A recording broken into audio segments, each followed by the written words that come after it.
Here's some tips for the Stillson Hammer MKII performance sequencer from Industrial Music Electronics, formerly known as the Harvestman.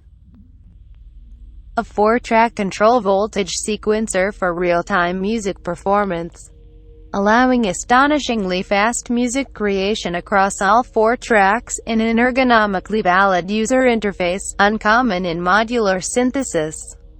It is possible to quickly generate and meaningfully manipulate sequences with minimal slider interaction.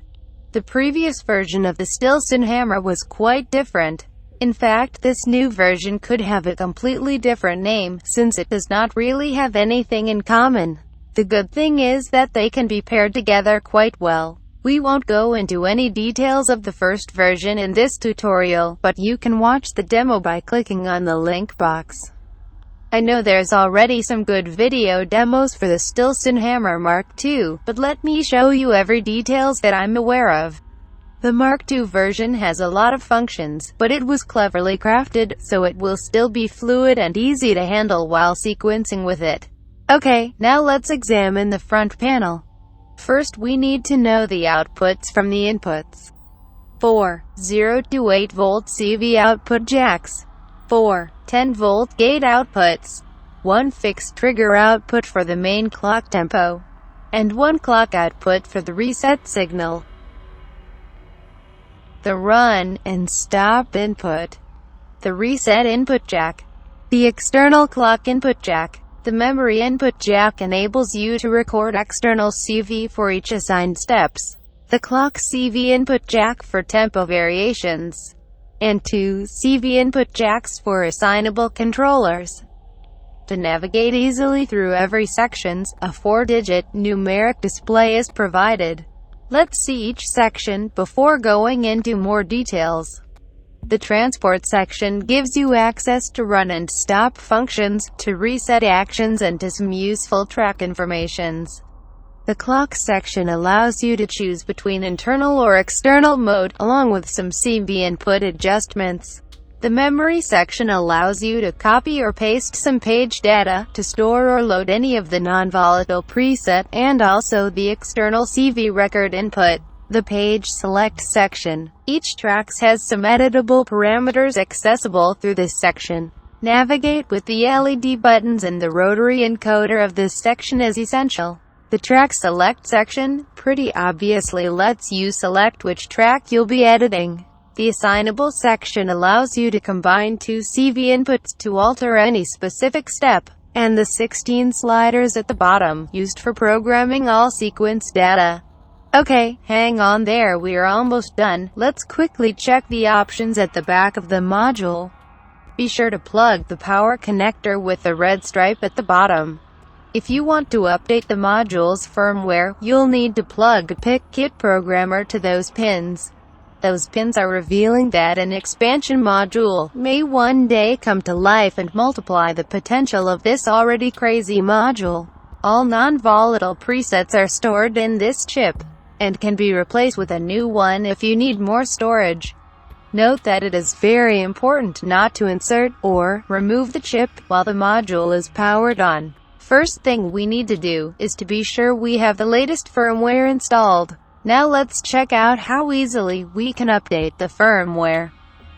Firmware update. This tutorial is based on the latest available firmware for the Stillson Hammer. The firmware is 1.666, the firmware of the beast. If you don't install it, most of the functionalities won't correspond with the explanations in this tutorial. You must have a PickKit programmer from Microchip.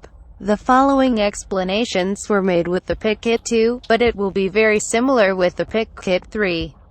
It took me only a couple of seconds to update the beast with Windows XP or Windows 7, tested both. I assume it will be as easy with a Mac. Now just follow the steps, and the module will be up to date and ready to reveal all its features. You should begin by installing the software required to work with your PickKit programmer. Unscrew your unpowered module and plug the PickKit as shown on the picture, with the white arrow up. Connect the PickKit with a USB cable. Now open the PickKit programmer software. You should notice the PIC kit was found and connected. If the red box is there at the startup, this should mean it's a bad connection, so verify once again the position of the PIC kit on the module, and if the USB is properly connected while the module is unpowered. Once you're sure the connection is okay, click on the Read button. When the operation is done, click on File. You can export the actual installed firmware if you need to make a backup of the installment. But now, we need to import the latest X file that we took on the website of the Harvestman or Industrial Music Electronics. Once the file is loaded, click on the Write button. The programming should be quick and successful. If not, you're in deep shit. Just kidding, verify every steps. You must have missed something. Now you can close the software, disconnect the PIC kit, and then repower the module. When you power the module, the digit display will indicate the version of the installed firmware. Finally, we are ready to operate the module. Transport section. The first button of the transport zone will start and stop the whole sequence. You can also operate this feature with external signal. You will notice the LEDs on the sliders at the bottom will start running when the sequence is active. Right beside the rotary encoder, there's the Shift button. By holding down the Shift button, and then press the Run and Stop button, you will access gate-in mode. When the sequencer is in gate-in mode, the LED will turn off. When a gate signal is at this input, a green light will indicate the sequence is running. To exit the gate-in mode, just repeat the combination. You can manually reset the whole sequence with the Reset button. Just like the run and stop function, you can reset with external signal. The middle jack output of the transport section will send a gate out each time a reset is triggered. The middle button lets you access the individual track transport options. To exit, simply push any of the 6-parameter button of the page select zone, like the CV, gate, slide, speed, count, and delay button. Be sure your active track is the first one, by pushing the Track 1 button. Now it's time to make some noise. Send the CV output 1 to an oscillator and the gate 1 output to the envelope that will open its VCA. We will go deeper into sequence editing, but for now, just hold down the Random button and then push the Track 1 to quickly create a random sequence. The green light below the numeric display indicates which parameter will be edited. To switch between editable parameters, just push the button below, or push down the rotary encoder. Turn the rotary encoder to adjust the parameter. The right digits will select the transport mode. FD. Forward mode will play from left to right. PD. Pendulum mode will play from left to right, then right to left, and so on. Note that in pendulum mode, a reset trigger will start the sequence to the rightmost step. RD random mode will trigger randomly any of the steps. The first digits of the transport options lets you select the individual clock division of the track. Each track can have up to an individual 32 clock division. Note that no individual track division will affect the main clock output. Main clock and tempo. In this patch, the main clock is going to the 4-HAMS divider. A division of this clock triggers a simple percussion by pushing down the rotary encoder. This will indicate the tempo on the digit display. Turning the big knob of the clock section will fine-tune the tempo. If you need the tempo to change faster, hold down the nearby init button while turning the encoder. Hold down the random button to make it change slower. Let's add more layers to this. Hold Shift, and then press any track to mute or unmute. To change from internal to external clocking, push the Mode button in the clock section. The button is green when internal, and red when it's in external clock mode. Send any signal at the external clocking jack. The CV in of the clock will not affect the tempo when in external clocking, but it will work in internal clocking, and an attenuator will let you adjust it faster or slower. This can give you interesting tempo variations. Try different signals and explore new area of sequencing with this feature.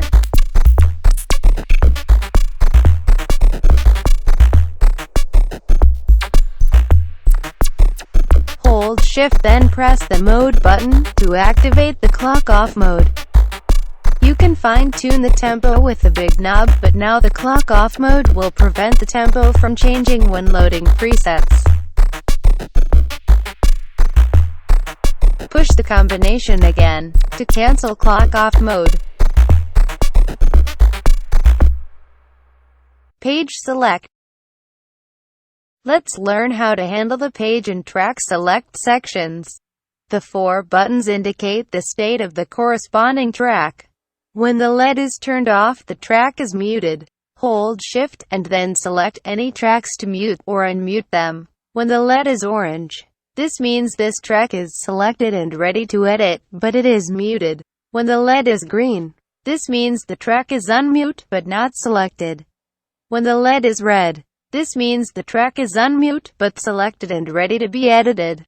Press the button of the track you need to edit. Now let's create a sequence by adding some gates. To create a sequence, just augment the values of the sliders to the desired steps.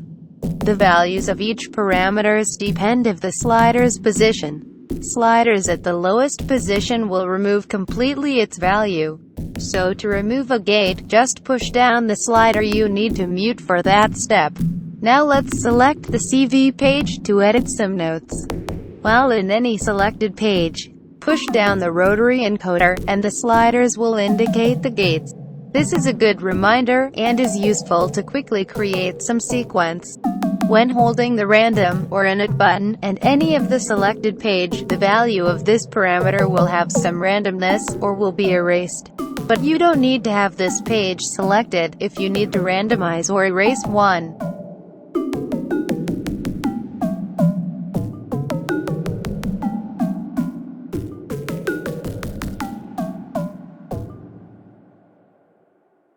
If you need to quickly have all steps to a specific value, just hold down the rotary encoder and the Shift button, and then adjust the value of any slider.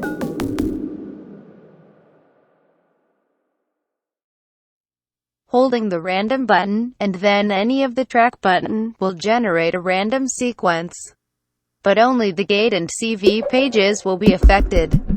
If you want all pages to be affected by the randomness of this function, hold Shift and random and then select the track you need to intoxicate.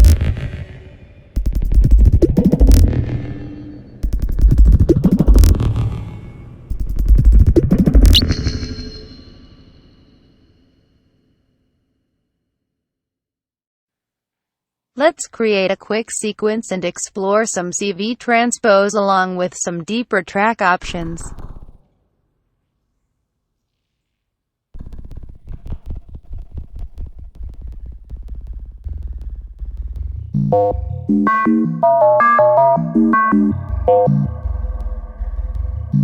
The 2 range buttons will select the minimum and maximum CV output you want for this track. For a short time, the digit display will indicate the selected range. 9 different preset settings between 0 to 8 volt CV output.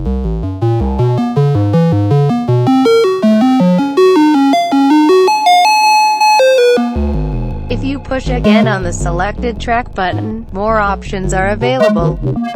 The first 2 digits will display the number of steps you want from left to right.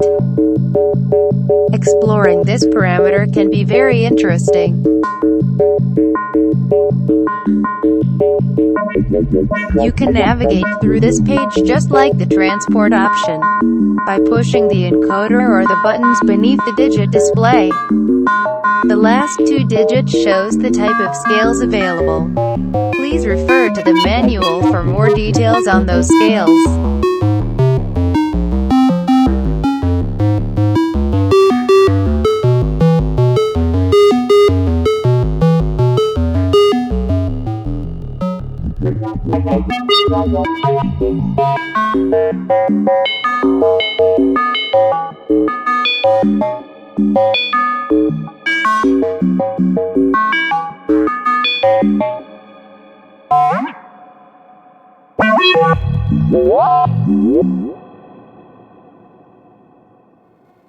Did you know that, while an active sequence is stopped, turning the rotary encoder will let you scroll through the steps manually?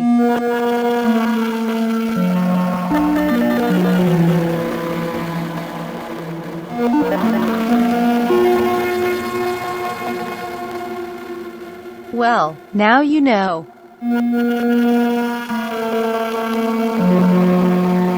The slide page will let you select which step you want the CV value to slide to the next one.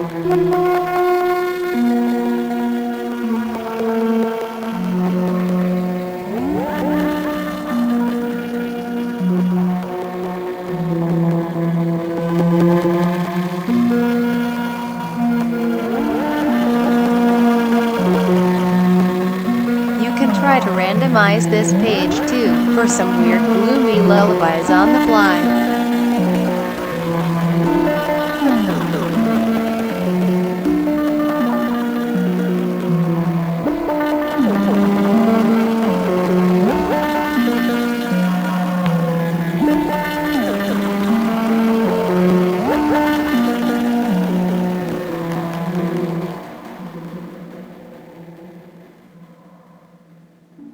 Now let's do some ratcheting.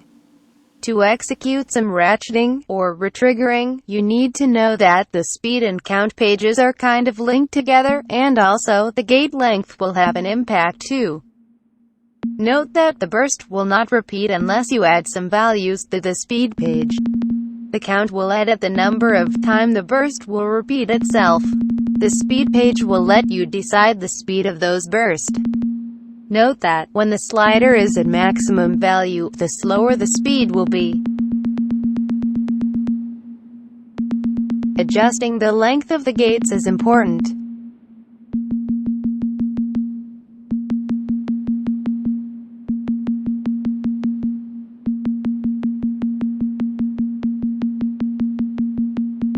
Let's improvise by adding another track with this cool feature.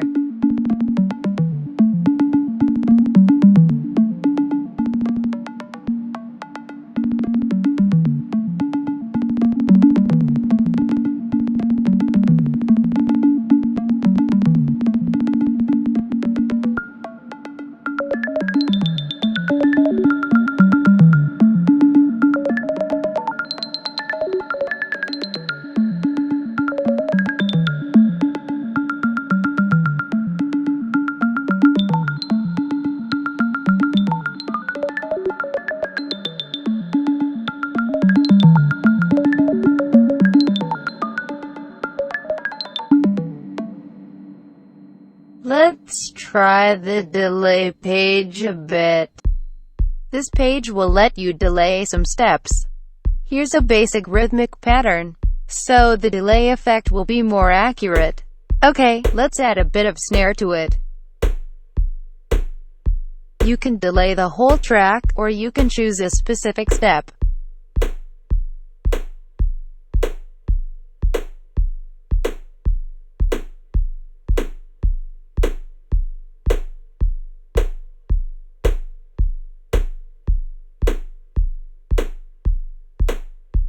Let's add a simple hi-hats.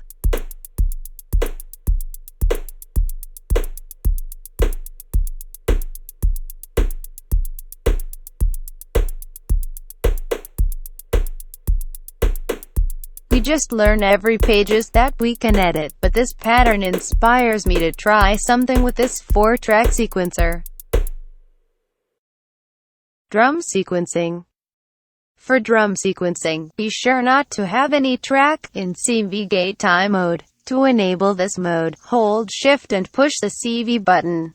The Shift button should light up. In this mode, the CV will not update until a new gate is activated. Now let's start a sequence with a CV output. If the CV voltage is high enough, it will be used as a gate. If the next consecutive step also has a gate, then it will just become a longer gate and you won't have repetitive triggering. So be sure to always have a silent step in between. Why won't we create more layers to this? Let's give it a try.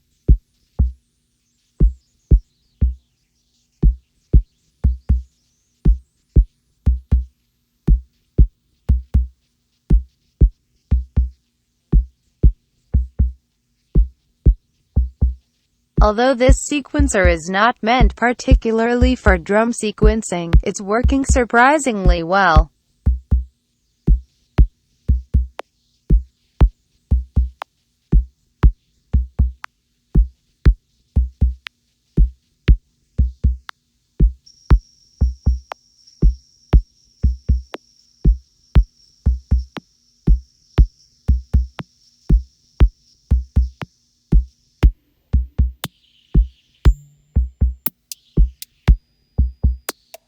Now we're getting something.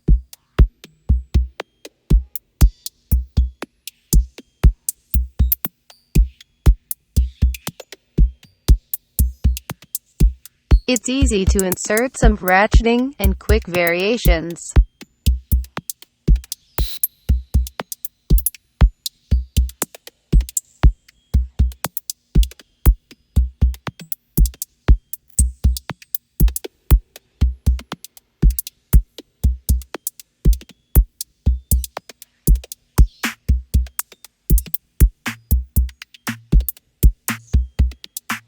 Let's play with the transport options. Try switching between forward, pendulum, and random. I also prefer using an external signal to reset the whole sequence.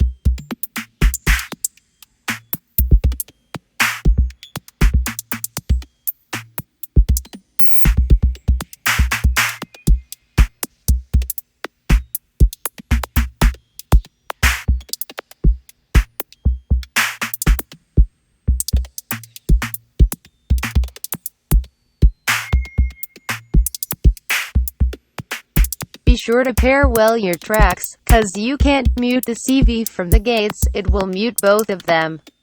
This sequencer has so much to offer, we could have used any other technique we saw earlier. We could have used the second track for traditional sequencing, a bass line or some melodics.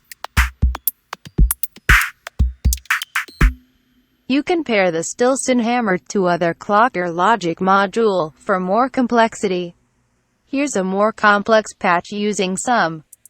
For this patch, an unsteady tempo is clocking the module externally. I won't explain the whole patch, but you can't have too much sequencing or clocking modules if you use them carefully.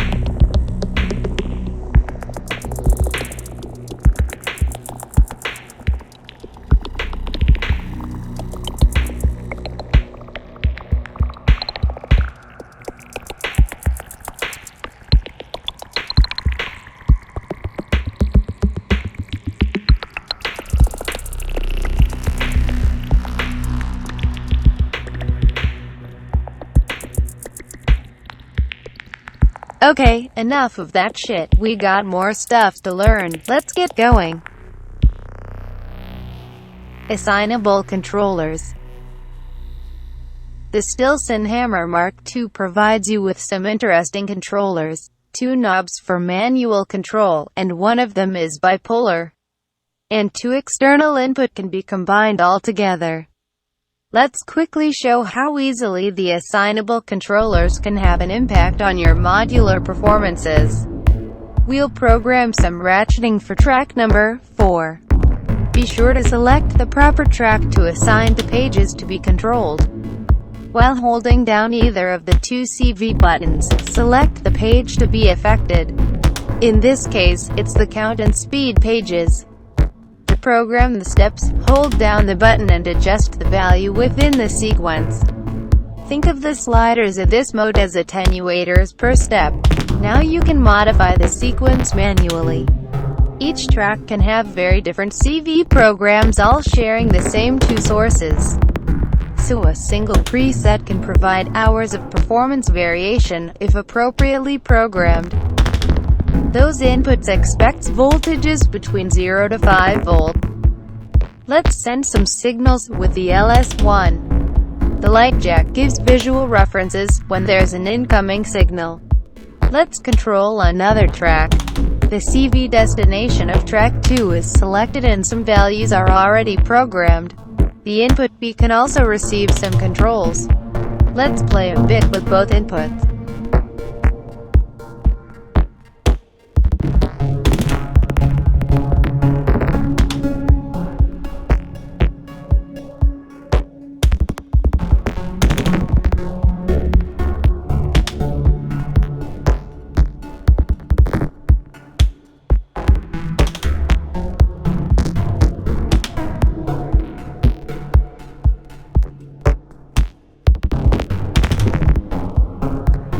Manual controls and incoming CV can be used simultaneously.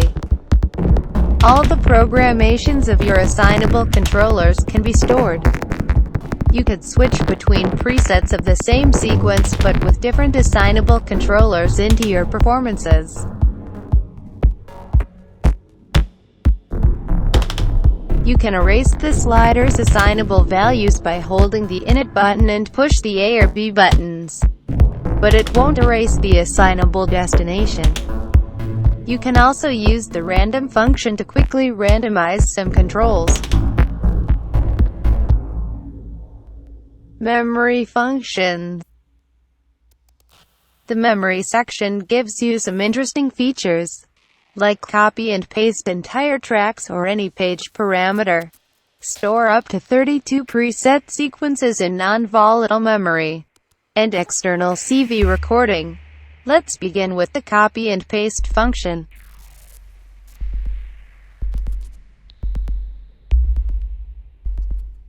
And make a quick pattern on track 1.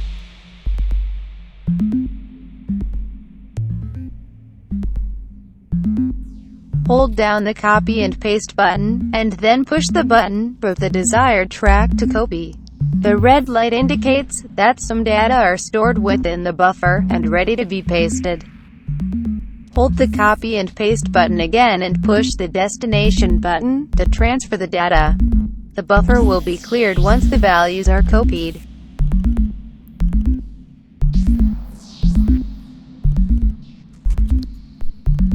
You can also copy the values of a specific page and paste it to any other parameters of the whole module.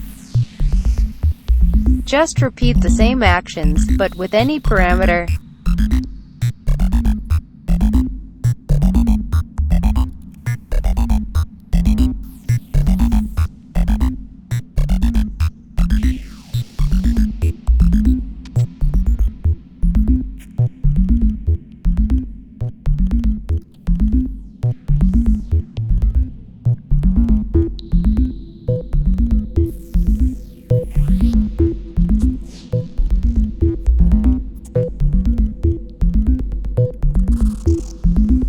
Sorry for the dramatic change in the sound.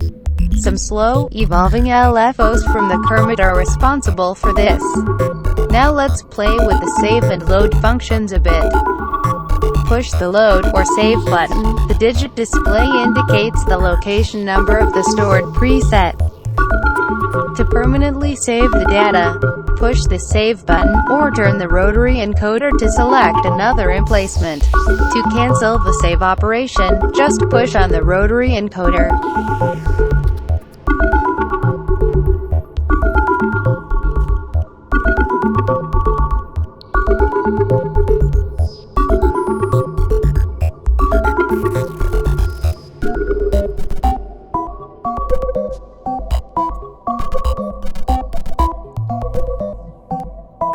hold the random button, and then load to import any stored preset.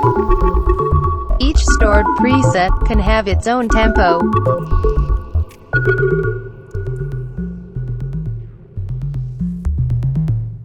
Remember that the clock off mode will prevent the tempo from changing when loading some presets. To enable or disable this mode, hold Shift and the clock button. You can scroll easily through the stored presets while the module is running. Push down the rotary encoder, and push the range button to scroll to the next preset. This can be very useful to make some evolving patterns. The transitions of the patterns seems to be linked with track 1. The clock division and the transport mode will have a great impact. Any presets with track 1 in random will skip right away when loading a new preset. Forward and pendulum will skip at the first or last step of the sequence. Adjust those values wisely, or use a steady external clock to reset the sequence, if you want everything to stay synced.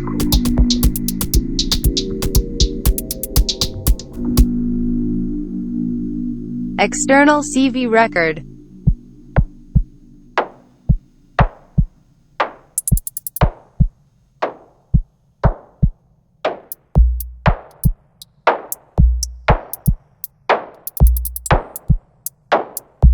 Let's bring some signal to the assignable input B. This jack accepts voltages from 0 to 5 volt. When a gate signal arrives at the memory input, it will record the current value of the assignable CVB input. It will only affect the currently selected track. Select the right track destination. Now we got something to overdub with the external record function. See the light jack when a gate is received.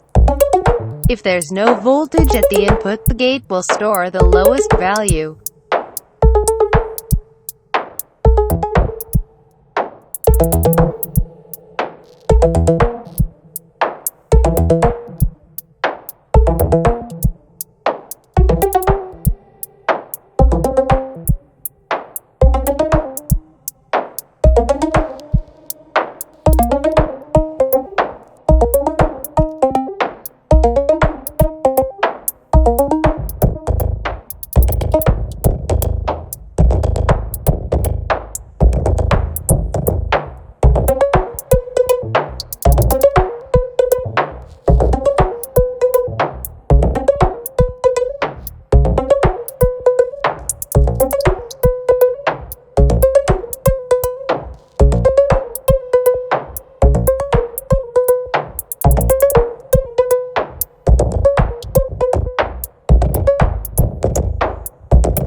Manual control values used for the triggering of the hi-hats won't affect the record.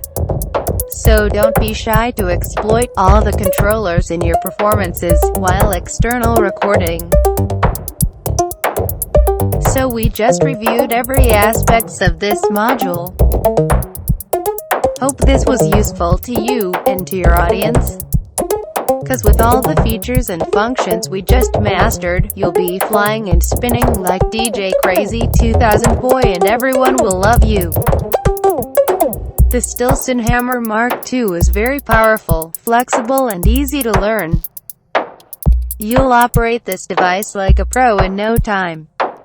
Pairing this module with other type of step sequencer, logic module, clock divider will bring your jammin' performances to a new level.